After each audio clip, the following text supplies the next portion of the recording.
Mind and Behavioral Clinic. Sir is a psychologist specializing in human resource development. He is also an entrepreneur and a business consultant. So, sir, would you like to share like what inspired you to take up psychology? Okay, so this is a very common question everybody is asking. So, my UG was sociology actually. I started my career as a sociologist, but during my second year, there are a lot of psychological papers like social psychology, group behavior, and leadership dynamics, and all that. So that all made me to choose psychology in my post graduation. Not only that, many of my classmates and other people believe that I'm a good mentor and I'm a good kind of a counselor. So I thought like there is an inbuilt skill in as a counselor. So why don't I take mental health? So I've chosen psychology for the post graduation in University of Madras. I specialized in human resource development. It's basically 50% of applied psychology and 50% of organizational psychology. So after that, I joined in a company called Quansis, and I quit in 33 days. That I realized that I'm a more of people oriented person than being sitting in the system and just managing the whole recruitment process. So I felt I'm not fit for any further IT based company. So I felt I should start a company where more human interaction and human interventions can be supportive and helpful for people's growth. So in 2007, that August, I have started this venture called Win Urban Consulting. In short form, we call it as WOW Mind and Behavior Clinic. So Mind and Behavior Clinic is one vertical, and another vertical is basically training and empowerment. So these are the two verticals we are working full fledged. Sounds good, sir. Once upon a time, even I wanted to take up psychology, but unfortunately, things did not fall in place, and I ended up in taking MBA. So that sounds really good. So what type of disorders have you frequently tackled up till now? Okay, see, I'm not the just one person who's running this clinic. It's basically a group of consultants joined together and running this clinic.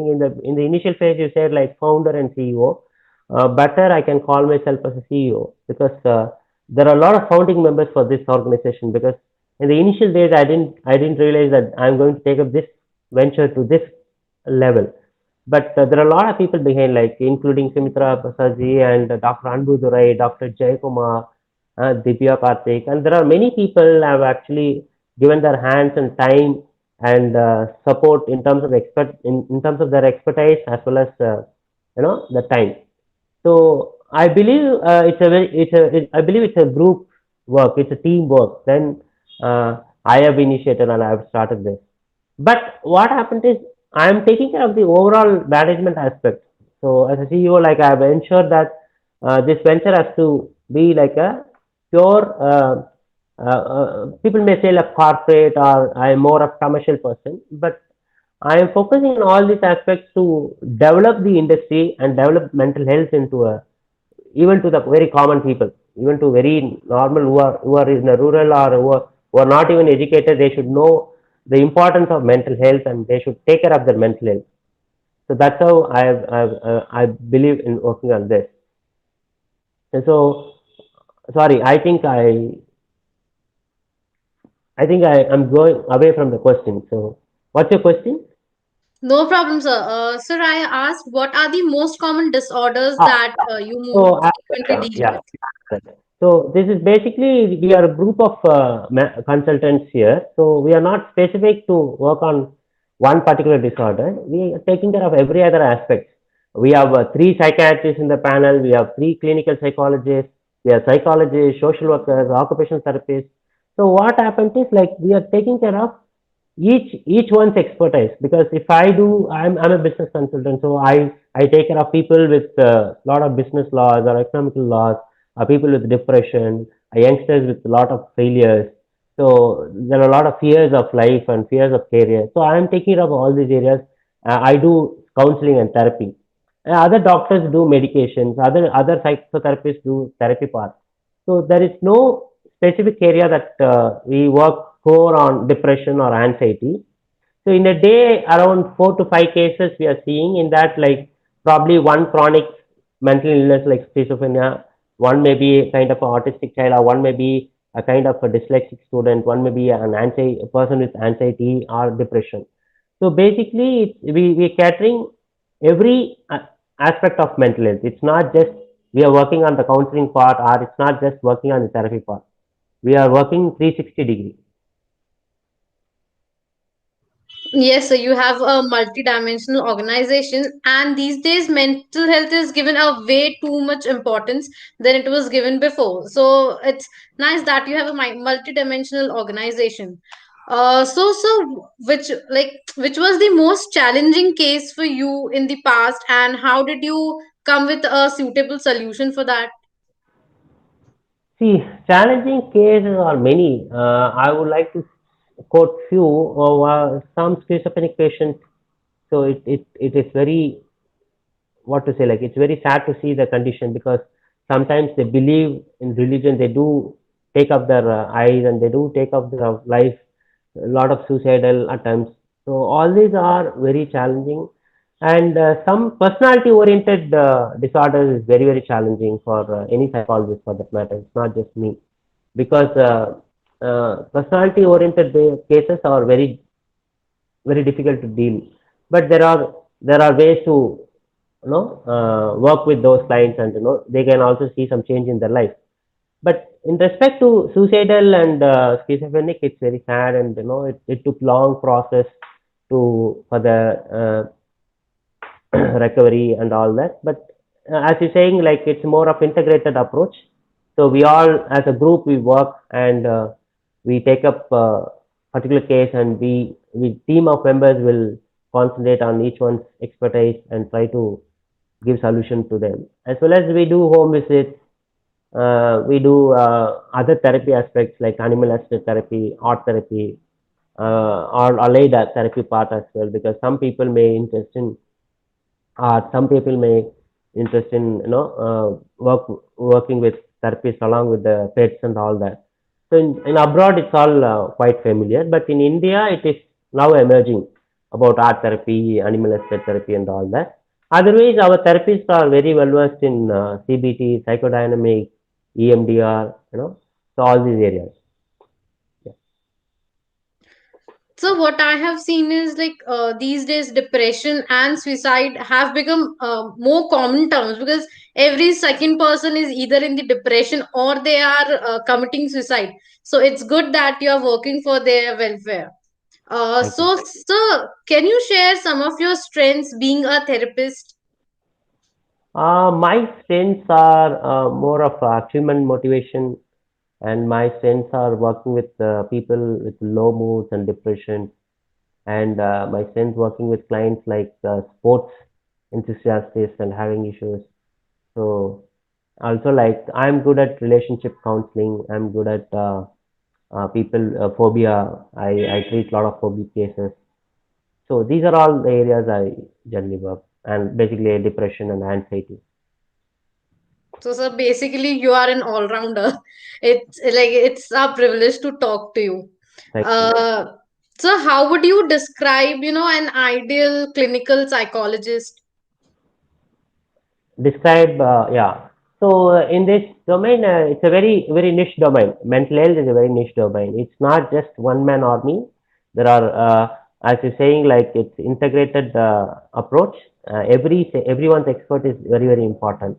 For instance, like people with mild depression, or people with some low mood, people with some loss, or people with some phobia, fear, maybe can be treated through counseling and therapy. People who have a clinical depression, maybe they need a support of a psychiatrist, or they need a support of a clinical psychologist to assess in what level they are. And especially when we talk about clinical psychology, it's more of a very important role in diagnostic the client's issue, especially in the disorder. So once we diagnose with proper scientific evaluation, it will be easy for us to work on the treatment plan. So this person is required this kind of a medicine, this kind of a therapy part and this kind of a recreational activities and all that. So clinical psychology role is very important next to psychiatry and equivalent to psychotherapist. And many times what happens, we need a clinical counseling required. We need a lot of patients require the clinical counseling. It's not just generic or psychological counseling. Some patients require the clinical area of counseling. So in those areas, I think like clinical psychologist role are very important. And I think many institutions are coming up now with the clinical psychology courses and all that. So previously it was very less. If you take NIMANS 15 years back, they choose only two people from South India. So those days, like not much institutions providing clinical psychology, but now it's been like spread like anything. In Chennai itself, we have a NIPMED, we have SRM, we have SRMC, we have IMH. In Chennai itself, we have many places providing clinical psychology. And clinical psychologists are the registered personalities who personnel who work with in terms of reporting and document for any report generation or for any diagnostic. We can do a provisional diagnosis. As a psychologist, I can do a provisional diagnosis. I might think like I might, okay, this is a problem for this particular one. We can work with this therapy plan. But when it comes to a clinical psychologist, they will assess and they will diagnose uh, clinically, and then we can, and that will help more focused treatment plan.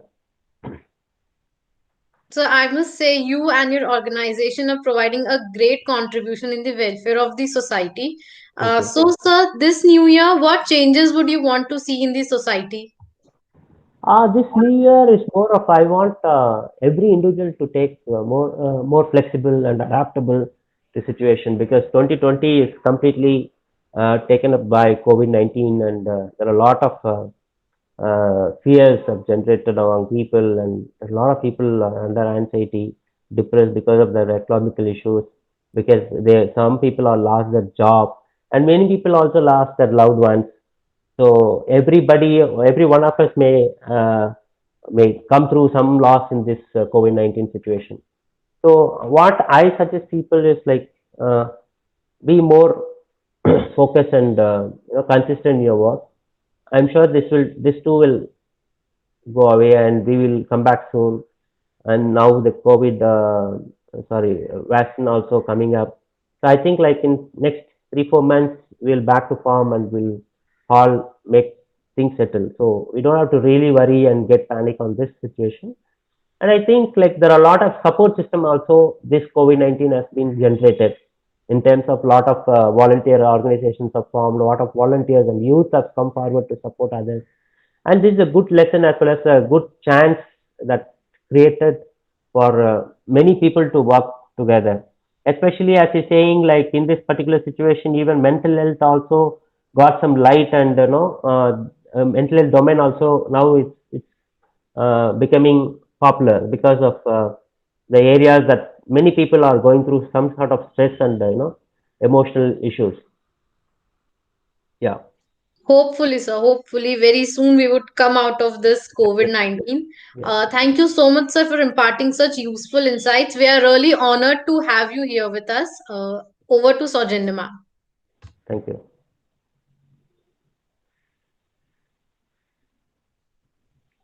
Saujanya ma'am.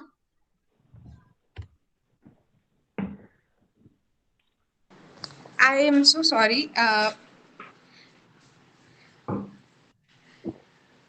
Dilly sir, I'm so sorry. I'm facing a little bit of network problems today, but That's thank you okay. so much for Thank being with us today. No, no, no. It's Uh, my pleasure on this auspicious day.